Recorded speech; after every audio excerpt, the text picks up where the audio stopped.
Menjadi orang kaya bukan tujuan hidup. Ya. Menjadi bapak presiden bukan tujuan hidup. Ya. Menjadi orang rohani bukan tujuan hidup.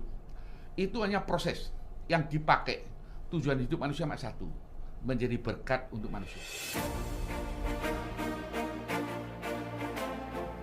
Dato Sri Tahir terlahir Ang Chun Ming, lahir di Surabaya 26 Maret 1952, adalah seorang pengusaha di Indonesia, investor, filantropis, sekaligus pendiri Mayapada Group, sebuah holding company yang memiliki beberapa unit usaha di Indonesia.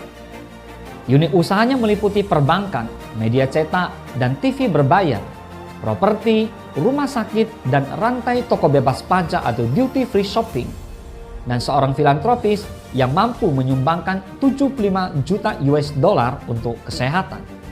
Terlahir di sebuah lingkungan yang rata-rata warganya tergolong tidak mampu. Dia dibesarkan oleh sepasang ayah dan ibu yang menghidupi keluarga dengan membuat beca. Tahun 1971, dia menamatkan pendidikan menengah atas di SMA Kristen Petra Kalianyar, Surabaya. Ketika lulus SMA, Tahir pernah bercita-cita ingin menjadi seorang dokter. Cita-cita tersebut kandas pada waktu ayahnya mengalami sakit keras, sehingga tidak sanggup lagi membiayai keluarga. Akibatnya, Tahir muda harus berhenti kuliah dan melanjutkan bisnis ayahnya di Surabaya.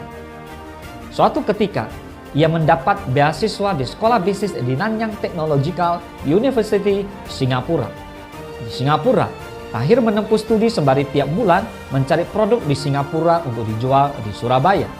Dia membeli pakaian wanita dan sepeda dari pusat perbelanjaan di Singapura dan menjualnya kembali ke Indonesia. Dari sinilah, ia mendapatkan idenya untuk kapitalisasi produk impor guna membantu biaya sekolahnya. Awal dari bisnis garmen, yang kemudian serius dia geluti. Di umur 35 tahun, ia bersekolah kembali, lalu menyelesaikan pendidikan keuangan di Golden Gate University, California, Amerika Serikat.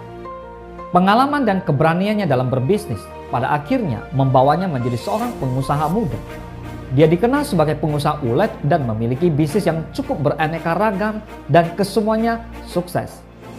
Dari garmen, lambat laun Tahir muda mulai berani memasuki bidang bisnis lain. Dia masuki bidang keuangan. Diawali dari Mayapada Group yang didirikannya pada tahun 1986. Bisnisnya merambat dari dealer mobil, garmen, perbankan, sampai di bidang kesehatan. Tahun 1990, Bank Mayapada lahir menjadi salah satu bisnis andalannya. Ketika itu, bisnis garmen Mayapada tidak lagi tumbuh. Justru bisnis banknya maju pesat. Saat krisis ekonomi tahun 1998 menghantam negeri, banyak bank pemerintah maupun swasta yang ambruk. Namun, di tengah situasi berbahaya seperti itu, Bank Mayapada tetap bertahan, malah masuk ke pasar saham Bursa Efek Jakarta. Aktivitas perbankan Bank Mayapada tidak lumpuh karena ia tidak mengambil kredit dari bank asing sebesar bank-bank di Indonesia pada waktu itu. Bank Mayapada saat itu masih berfokus pada pengucuran kredit usaha kecil. Bank Mayapada terus agresif ketika melihat dirinya sukses menghadapi krisis moneter. Dengan investasi asing seperti US, UAE, dan Singapura, bank ini memiliki lebih dari 100 cabang di penjuru Indonesia. Pada tahun 2007, bank ini mendapatkan predikat bank umum terbaik nomor 2, selain bank milik negara. Penghargaan dikeluarkan oleh majalah Infobank, majalah tentang bank paling berpengaruh. Selain perbankan, Mayapada Group masih melanjutkan ekspansinya. Harta kekayaannya saat ini mencapai 3,5 miliar US dollar. Setelah mendapatkan kesuksesan di bisnis garmen dan perbankan yang dia geluti, akhirnya dia mulai melirik ke sektor rumah sakit yang dilanjutkan dengan toko bebas bea serta perusahaan media. Tahir masih memegang teguh pandangannya bahwa bisnis adalah sebagai sarana menjadi manusia bermanfaat bagi sesama. Yang paling terlihat dari derma Tahir adalah usahanya mengembangkan wirausaha kecil dan menengah. Melalui Bank Mayapada yang didirikannya, dia terus memompa semangat masyarakat untuk berwirausaha. Berkat kegigihannya ini, Tahir dianugerahi gelar Doktor Kehormatan oleh Universitas 17 Agustus Surabaya. Berbekal keinginannya menjadi dokter, ia tetap memelihara keinginannya dengan membangun rumah sakit Mayapada yang berlokasi di Tangerang dan Jakarta Selatan. Melalui rumah sakit ini, Tahir memudahkan akses pelayanan kesehatan bagi anak dan orang tidak mampu. Pada peresmiannya, rumah sakit ini memberi pelayanan operasi jantung gratis bagi 100 pasien. Rumah sakit Mayapada di Tangerang memiliki pusat neuroscience, kardiologi, gastrointestinal, dan juga onkologi. Sedangkan baik rumah sakit yang berada di Tangerang maupun Lebak Bulus tetap menyediakan layanan gawat darurat, ambulans, dan klinik minggu.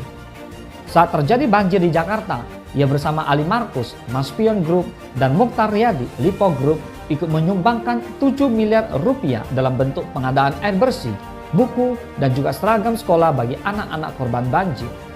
Sementara, sumbangannya yang sangat dikenal adalah 75 juta US dollar untuk The Global Fund untuk melawan TBC, HIV, dan malaria di Indonesia, bermitra dengan Bill and Melinda Gates Foundation, yayasan sosial milik miliarder terkaya di dunia, Bill Gates. Dalam sebuah artikel, Tahir mengatakan, "Saya tidak menyesal karena dulu saya gagal menjadi dokter. Tapi memang saya tahu bahwa saya telah sangat diberkati. Walaupun saya gagal menjadi dokter karena tidak memiliki dana yang cukup untuk melanjutkan pendidikan. Tetapi saya masih lebih beruntung dibandingkan dengan kondisi jutaan anak-anak lain di negara-negara berkembang di Afrika, Asia, dan Pasifik Barat yang terpaksa masuk ke dalam lingkaran kemiskinan ekstrim ketika orang tua mereka sakit atau meninggal, dan jutaan lainnya menderita penyakit yang tidak dapat dicegahnya karena faktor lingkungan serta infrastruktur kesehatan yang kurang." Tahir menerima gelar Dato' Sri dari Sultan Pahang, Malaysia pada bulan Mei 2010 atas kontribusinya dalam masyarakat dan menyelesaikan konflik antar perusahaan.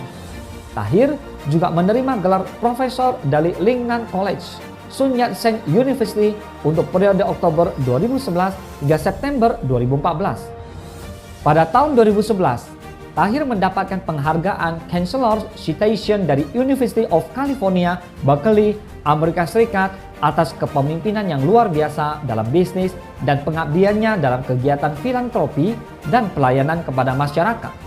Tahir juga tercatat sebagai orang Asia pertama yang menjadi anggota Wali Amanat University of California, Berkeley, Amerika Serikat. Amazing, Dato' Sri Tahir mengaku tidak pernah menyerah untuk berusaha. Ia percaya bisa merubah nasib menjadi sukses walaupun harus jatuh bangun menjalani usaha. Dato' Sri Tahir dari orang yang tidak mampu bisa berubah menjadi salah satu orang terkaya di Indonesia. Mari kita belajar dari kisah suksesnya.